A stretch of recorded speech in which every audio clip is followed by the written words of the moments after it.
돈이 많이 풀렸는데 돈이 어디 갈 데가 없습니다. 100억을 은행에 넣어봤자 한 달 이자가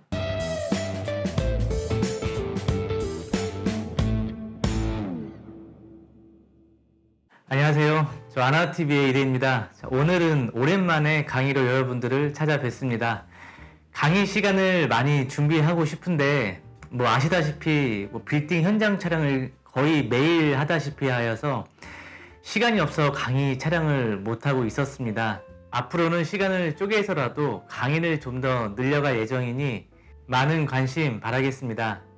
오늘의 주제는 앞으로 빌딩 시장의 전망에 대해서 살펴보는 시간을 갖겠습니다. 코로나로 인해서 성장률은 마이너스이고 실업률, 취업률은 역대급으로 안 좋은 상황입니다.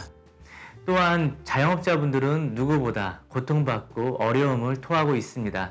그런데도 불구하고 건물 가격은 꾸준히 상승하고 있는데요. 국토교통부 실거래가 공개 시스템에 따르면 서울시 빌딩 거래 금액은 약 22조, 거래 건수는 2,800건으로 역대 최대치였습니다. 왜 경기는 안 좋은데 건물 가격은 걷잡을 수 없는지와 향후 전망까지 지금부터 그 이유를 세 가지로 나눠서 알아보겠습니다.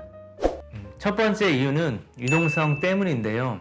코로나 피해를 복구하기 위해 각 나라에서 전 세계적으로 돈을 한도 끝도 없이 풀고 있습니다. 우리나라도 마찬가지지요. 돈이 많이 풀렸는데 돈이 어디 갈 데가 없습니다. 100억을 은행에 넣어봤자 한 달 이자가 680만 원 정도밖에 안 됩니다. 은행에 돈을 넣어봤자 세금 떼면 제로금리나 마찬가지라 그 돈이 부동산 투자로 오는 겁니다. 그리고 올해 3기 신도시, 또 인천, 토지 보상금 등이 한 50조가 풀린다고 하는데요. 그 50조가 다 어디로 갈까요? 부동산으로 한번 재미를 봤기 때문에 결국 부동산으로 돈 번 돈은 부동산으로 옵니다. 자, 두 번째 이유는요. 첫 번째 이유와 일맥상통한 내용인데요. 자, 인플레이션 현상 때문에 그렇습니다. 돈의 가치는 점점 떨어지고 있죠. 왜 비트코인이 사상 최고치를 찍고 주식이 사상 최고치를 연일 갱신할까요? 돈이 갈 데가 없는 거죠. 앞으로 이런 현상은 더욱 가속화가 될 것입니다. 얼마 전 한국경제 기사에 월가에서 30년간 못 봤던 인플레이션이 온다. 이 말은 물가가 상승한다는 것입니다. 실물 자산은 올라갈 수밖에 없는 거죠. 인플레이션 우려가 커지면서 비트코인이 비현금성 대체 자산으로 급부상해서 고공행진을 하고 있습니다. 결론은 지금 경제는 안 좋은데 건물 가격이 올라가는 이유는 돈의 가치가 떨어져서입니다. 돈의 가치는 앞으로 더 떨어질 것입니다. 그것은 반대로 부동산 시장은 올라간다는 말입니다. 자, 세 번째로는요. 주택이 규제로 묶여 있어서 그렇습니다. 작년까지만 해도 전세 끼고 아파트에 투자하여 여러 채를 가질 수가 있었습니다. 그런데 이제는 여러 채 가지고 있는 사람들은 팔 수밖에 없는 상황에 봉착했습니다. 왜냐하면 올해 6월부터 양도소득세가 올라가기 때문인데요.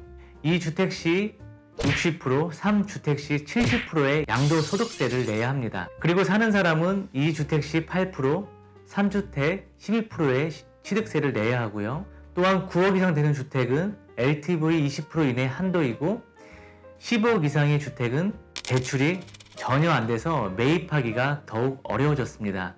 또한 보유세가 1년에 2천만 원 정도 붙습니다. 월세 사는 거나 마찬가지입니다. 그래서 현재 아파트에 들어가는 돈들이 빌딩으로 오는 겁니다. 아파트 하나 팔면 10억에서 한 20억은 나오는데 그걸 가지고 대출을 최대한 받으면 30에서 50억짜리 빌딩을 매입할 수가 있기 때문입니다.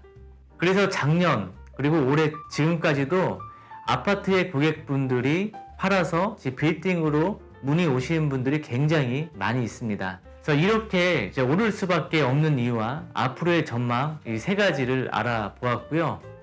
마지막으로 빌딩 시장이 오르지 못할 변수를 한 두 가지 정도 말씀드리겠습니다. 최근에 대출 금리가 0.2에서 0.3% 정도 올랐습니다. 2021년 4월 16일 기준으로 대출 이자는 2.8%에서 3% 정도 됩니다.